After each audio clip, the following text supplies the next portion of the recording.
रमजान की खुसूसी इफ्तार ट्रांसमिशन में K21 news के प्लेटफॉर्म से बरादान इस्लाम आपकी मेज़बान सैफी आपको खुशामदीद कहती हूँ। और जी मेरे साथ यहाँ पे कव्वाल भी मौजूद हैं, अनस साबरी कव्वाल और जकी साबरी कव्वाल, उनकी तरफ भी जाती हूँ। अस्सलाम वालेकुम, कैसे हैं आप लोग?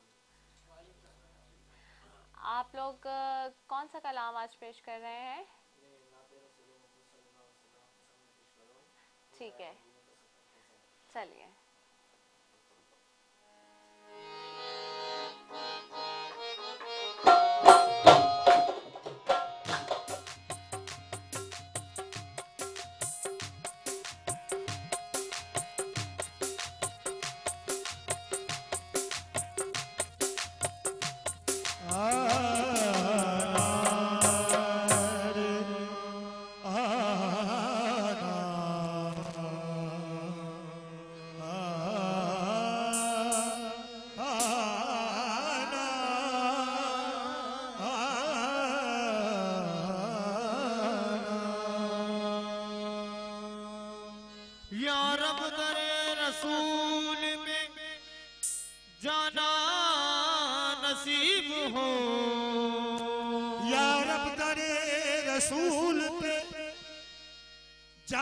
नसीब हो जाना नसीब हो तो ना आना नसीब हो जाए मदीने का सफर कैसा लगेगा, हो जाए मदीने का सफर कैसा लगेगा, हो जाए मदीने का सफर कैसा लगेगा,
हो जो सफर कैसा लगेगा, मुर्शिद के साथ हो जो सफर कैसा लगेगा, के साथ हो जो सफर कैसा लगेगा।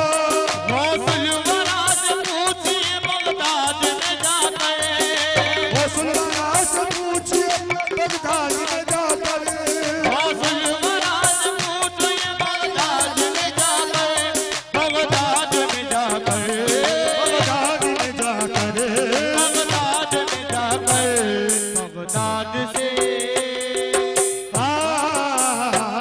बगदाद से तैबा का सफर कैसा लगेगा, बगदाद से तैबा का सफर कैसा लगेगा, बगदाद से तैबा का सफर कैसा लगेगा, बगदाद से तैबा।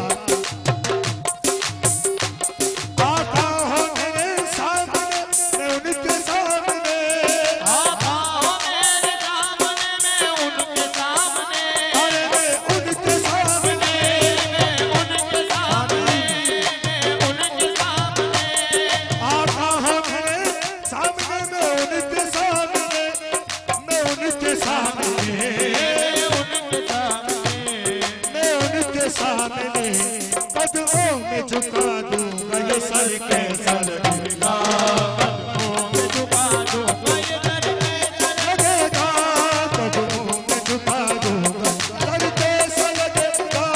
ख्वाजा पिया से पूछिए अजमेर में जाकर, ख्वाजा पिया से पूछिए अजमेर में जाकर, ख्वाजा पिया से पूछिए अजमेर में जाकर, ख्वाजा पिया से पूछिए अजमेर में जाकर, अजमेर में जाकर, अजमेर में जाकर, अजमेर में जाकर, अजमेर से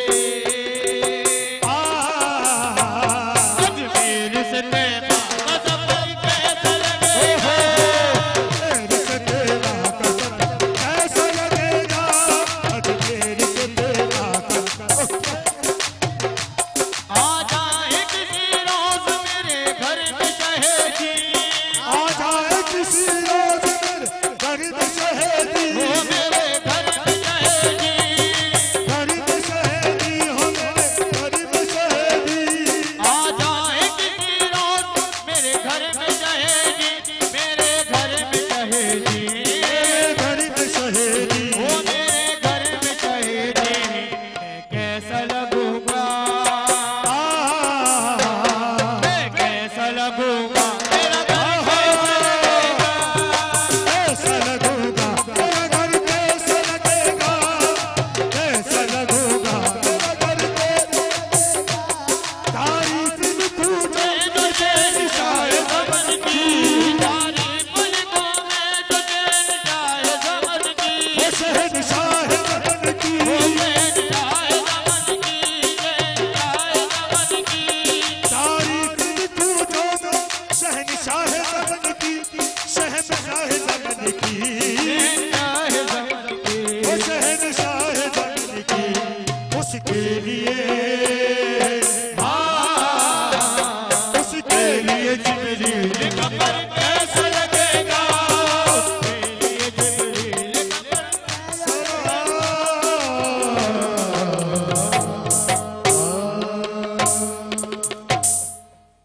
माशाल्लाह माशाल्लाह सुभान अल्लाह, बहुत ही प्यारा पढ़ रहे थे आप लोगों ने, माहौल ही बहुत अच्छा बनाया और बहुत ही प्यारा पढ़ा।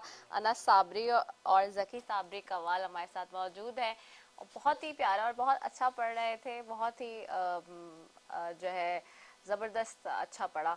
आगे बढ़ते हैं नाजरीन, और हम बात कर रहे हैं आज तज़किया नफ्स के हवाले से भी। मेहमान भी हमारे यहाँ पर मौजूद हैं, अपने मेहमानों की तरफ भी पढ़ूंगी, लेकिन उससे पहले थोड़ी सी तज़किया नफ्स के हवाले से बात करते हैं। नाज़रीन, तज़किया नफ्स जहाँ मैंने बताया आपको, वहीं इस्लामी तसव्वुफ़ की एक इस्तिलाह है। अगर इसे इसके जो इस्तिलाही मायने हैं उसमें बात करें, जिससे मुराद नफ्स को आलाइशों से पाक और साफ़ करने के हैं। तज़किये का लफ्ज़ी मायने है पाक साफ करना, और इसी लफ्ज़ ज़कात से निकला है, ये इसी से ज़कात लफ्ज़ भी यानी कि निकला है। कुरान मजीद में तज़किया नफ्स का मफ़हूम इस तरह से है कि क़द अफ़अला मन तज़क्का, यानी कि बेशक उसने फलाह पाई जिसने अपने आप को पाक कर लिया। यानी कि कुरान में भी बार बार कुरान फरमा रहा है इसी हवाले से कि अपने आप को पाक करना जहाँ पर है वो सबसे अहम है, और उसी ने फलाह पाई, यानी कि रब की कामयाबी और कामरानी वही शख्स पा सकता है दुनिया और आखिरत में जो अपने आप को पाक कर लेता है। लिहाजा तस्किया नफ्स से अगर मुराद देखी जाए तो नफ्स इंसानी में मौजूद शर के फतरी गलबे को दूर करना और से गुनाहों की उन आलादगियों और आलाइशों से पाक करना है जो रूहानी नशोनुमा में रुकावट का बाइस बनती हैं। इन तमाम बदी की ख्वाहिशात पर गलबा पा लेने का अमल ही तस्किया नफ्स है। वो जो हम कहते हैं ना कि जब हम अपने आप को एक और बात बड़ी आसान यानी कि इस दुनिया में हो गई है कि गुनाह करना तो बहुत आसान काम हो गया है। हर शख्स गुनाह के लिए उसके पास मौके भी होते हैं, उसके पास सारी इस वक्त फैसिलिटीज़ भी हैं, उसके पास अपॉर्चुनिटीज़ भी हैं, लेकिन इस ज़माने में मैं कहती हूँ कि ज़्यादा मुश्किल चीज़ ये है कि अपने आप को रोकना किसी गुनाह से, क्योंकि गुनाह करने की अपॉर्चुनिटी भी सबके पास, क्योंकि मॉडर्न हो गया है ज़माना, मोबाइल हर बच्चे के पास है, हर चीज़ इंटरनेट एक्सेस हर बच्चे के पास है, हर इंसान को हर चीज़ का एक्सेस मिला हुआ है, पूरी दुनिया में लोग जा रहे हैं आ रहे हैं, यानी कि सब कुछ आपकी जिसे कहते हैं ना कि आपके पास है, आपकी कंट्रोल में है, आपके काबू में है। और ऐसी सूरत हाल में जो शख्स अपने आप को काबू में रख रहा है और अपने नफ्स पर काबू पाते हुए कोई गुनाह की तरफ नहीं माइल हो रहा, वही शख्स असल में खुदा का बंदा और मोमिन है, और वही अपने आप को काबू में रख के अपने रब का रास्ता पा रहा है, फलाह कामरानी का। आगे बात करेंगे अपने मेहमानों के साथ भी। मंजर अब्बास साहब आपकी तरफ आऊंगी।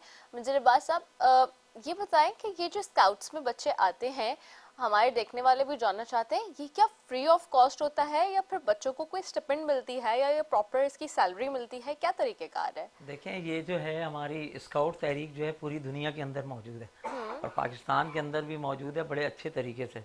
असल में ये सब फ्री ऑफ कॉस्ट है, यानी कि इसके अंदर तमाम उनको जो ट्रेनिंग दी जाती है, तमाम उनको जो फैसिलिटीज़ पहुंचाई जाती हैं, उनको वॉलंटरी तौर पे जो है तमाम चीज़ें दी जाती हैं और उनको तमाम चीज़ें फ्री की जाती हैं। हर जगह जहाँ कैंपिंग हो रही है, जहाँ ट्रैवलिंग हो रही है, उनको तमाम अपॉर्चुनिटी दी जाती हैं। और जो बच्चे आते हैं हमारे पास मौजूद आते हैं, वो वॉलंटियर बनने के लिए आते हैं, तो हम उनकी जो है नशोनुमा और तरबियत करते हैं। तो वो तरबियत और उनका आना सब फ्री ऑफ कॉस्ट है, हर चीज़ जो है उनको फ्री ऑफ कॉस्ट दी जाती है। ये सिंध बॉय स्काउट एसोसिएशन जो है इसको अरेंज करती है और हर चीज़ फ्री कर देती है। आपके बच्चे को आने के लिए स्काउट में कोई मुश्किल दरपेश नहीं है, बल्कि उसने आना है और तरबियत हासिल करनी है। क्योंकि दिन आपको पता है सारे दिन जो है सुबह बच्चा ट्यूशन जा रहा है, फिर स्कूल जा रहा है, फिर जो है कुरान पढ़ने के लिए जा रहा है, तो हम वो एक्टिविटीज़ देते हैं जो कि बच्चा जो है वो उन एक्टिविटीज़ को लेके स्किल की तरफ आता है और वो स्किल्स देते हैं जो कि ज़हनी जिस्मानी नशोनुमा में बेहतरीन किरदार अदा करते हैं और वो एक मजबूत माशरे में पाकिस्तानी जो है बनता है। ठीक हो गया, ज़बरदस्त हो गया। तो जो लोग सवाल कर रहे थे एक्चुअली अभी, तो मैंने कहा कि उनके जवाब मैं दे दूं। वापस आऊंगी अपने दूसरे मेहमान की तरफ भी, जी अदील के पास भी आऊंगी। अदील, हम हमेशा पूछते हैं अपने मेहमानों से, यहाँ ये सवाल भी करते हैं, जो मेहमान आते हैं आपसे भी सवाल करेंगे। आपको याद है कि आपने अपना पहला रोज़ा कब रखा था, और कोई शरारत या कोई बात याद है आपको अपने बचपन की? बिल्कुल, मुझे बिल्कुल याद नहीं है कब मैंने पहला रोज़ा रखा था। ओके, बहुत बचपन में कहीं रखा होगा। हाँ, तो कुछ भी याद नहीं है कि रोज़ा कुशाई ये जो सारी चीज़ें होती हैं? मुझे बिल्कुल याद नहीं है कब। अच्छा, तो बचपन में वैसे डांट पड़ती थी घर में, और अम्मा ज़्यादा सख्त हैं या अब्बा से ज़्यादा डांट पड़ी है? बहुत कम पड़ी है कभी। अच्छा, आप सीरियस किस्म के बच्चे थे या शरारतें करते थे बचपन नहीं, में? बड़ी शरारतें, बच्चे तो होते ही शरारती हैं। तो बहुत कम, कहीं एक आध दफ़ा बचपन में कहीं पड़ी होगी डांट। अच्छा, और ज़्यादातर डांट जो है वो पढ़ाई के हवाले से ही पड़ी होगी। ओके, बाकी शरारतों पे इतनी डांट तो नहीं आज भी अब्बू से ज़्यादा डर लगता है या अम्मी से? ज़्यादा कौन सख्त है? मेरे अम्मी अब्बू दोनों जो है बहुत ज़्यादा काइंड है। अच्छा, हाँ, बहुत ज़्यादा, कभी उन्होंने कोई रोक टोक नहीं की किसी चीज़ से। ओके, और उसकी वजह यह है कि अल्लाह का लाख लाख शुक्र है कि गलत रास्ते पर चलने से या कोई गलत काम करने से अल्लाह ने बचाया हुआ है। तो ज़्यादा जो है वो, मैं तो बड़ी छोटी उम्र में पॉलिटिक्स में आ गया था, 22 साल का था गालिबन, 2011 की बात है। और उसके पीछे जो जज्बा था वो यही था मुल्क की खिदमत का, कि इस मुल्क के निज़ाम में कोई बेहतरी आ सके और बड़ी सीरियस किस्म की जद्दोजहद जो है वो उसी वक्त से चल रही है। तो वो वालिदैन दोनों जो है इसमें काफ़ी सपोर्टिव हैं और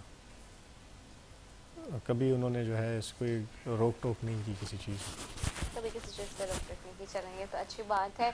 अच्छा अदील, मैं चाहूँगी ये भी कि बताएं ख़ास तौर पे जो लोग अब पॉलिटिक्स में आना चाहते हैं, आप अभी ख़ुद यंग हैं और एक यंग अरसे में आए हैं, सारी चीज़ें की हैं, उनके लिए क्या पैगाम दे रहे हैं? कोई होप है लोगों को जो पॉलिटिक्स में आना चाहते हैं उनके लिए? देखिए, पाकिस्तान का जो निज़ाम है ये अगर ठीक होना है तो इसने ठीक होना है थ्रू अ डेमोक्रेटिक प्रोसेस, क्योंकि हमारा मुल्क एक जमहूरी मुल्क है, एक डेमोक्रेसी का निज़ाम है और इस डेमोक्रेटिक प्रोसेस के ज़रिए ही हम पाकिस्तान को बेहतर कर सकते हैं और उसका वाहिद तरीका है कि पाकिस्तान की जो डेमोक्रेसी है इसको बेहतर किया जाए। राइट। पाकिस्तान की डेमोक्रेसी उस वक्त तक बेहतर नहीं हो सकती जब तक इसमें हिस्सा लेने के लिए अच्छे पढ़े लिखे दयानतदार और काबिल लोग जो हैं वो इस में शिरकत ना करें। सही। हमारी बदकिस्मती है अनफॉर्चुनेटली सियासत में आने के लिए मिडिल क्लास या आप लोअर मिडिल क्लास कह लें, पढ़े लिखे दयानतदार लोगों के लिए तमाम रास्ते बंद हैं और ये जो इन्वायरमेंट है सियासत का ये इतना ज़्यादा डिस्करेजिंग है कि अच्छे लोग सियासत में नहीं आते और यही वजह है कि हमारी जो जमहूरियत है वो नहीं पनप रही, वो बेहतर नहीं हो रही, वो इवॉल्व नहीं हो रही, बल्कि हम रोज़ जो है वो पस्तियों के एक नए गड्ढे में गिरते जा रहे हैं। सही। तो जब तक हम इस निज़ाम को एक मिडिल क्लास या लोअर मिडिल क्लास पढ़े लिखे दयानतदार तबके के लिए इनकरेजिंग नहीं बनाएंगे, डेमोक्रेसी बेहतर नहीं होगी। हमारा जो डेमोक्रेसी एक स्लो एवोल्यूशन प्रोसेस है, इसमें डाइल्यूशन का ज़्यादा अंसर शामिल है, यानी ज़्यादा अच्छे लोग आएंगे तो बुरे लोगों की तादाद कम होगी या बुरे लोग जो हैं वो इस सिस्टम से निकलेंगे तभी जब ज़्यादा अच्छे लोग आएंगे इस सिस्टम में। True. तो वो ज़्यादा मैं मेरी जो लोगों से या नौजवानों से या जो पढ़े लिखे दयानतदार लोग हैं जो इस मुल्क के लिए कुछ करना चाहते हैं, अगर आप कुछ करना चाहते हैं इस मुल्क के लिए तो आप सियासत में आके करें। आप डॉक्टर हैं, आप इंजीनियर हैं, आप किसी और तबके से ताल्लुक़ रखते हैं, कोई प्रोफेशनल हैं, लॉयर हैं, अगर आप इस मुल्क के साथ वो हैं लॉयल हैं और इस मुल्क की कोई बेहतरी चाहते हैं तो आप सियासत में आके करें बेहतरी। जब तक इस प्रोसेस में हिस्सा लेकर हम अच्छे लोगों की तादाद इस सिस्टम में नहीं बढ़ाएंगे तो मेरे ख्याल से बेहतरी नहीं आएगी। हम यही एक निज़ाम है जिसके थ्रू पाकिस्तान ने बेहतर होना है। पॉलिटिकल पार्टीज़ गवर्नमेंट में आके अपना मंशूर इम्प्लीमेंट करके जो है वो गवर्नमेंट को रिफॉर्म कर सकती हैं। जब पॉलिटिकल पार्टीज़ की अपनी ही क्वालिटी वो नहीं होगी कि उस क्वालिटी के लोग ऊपर नहीं आएंगे through this political process government में कि जो जिनके अंदर सलाहियत ही ना हो रिफॉर्म करने की, तो कैसे मुल्क ठीक होगा। ठीक सही, ठीक हो गया। बहुत अच्छी बात आपने की। नाज़रीन एक वक्फे पे जा रहे हैं और उसके बाद वापस आ रहे हैं। आपने कहीं नहीं जाना। अस्सलाम वालेकुम व रहमतुल्लाहि व बरकातुहू।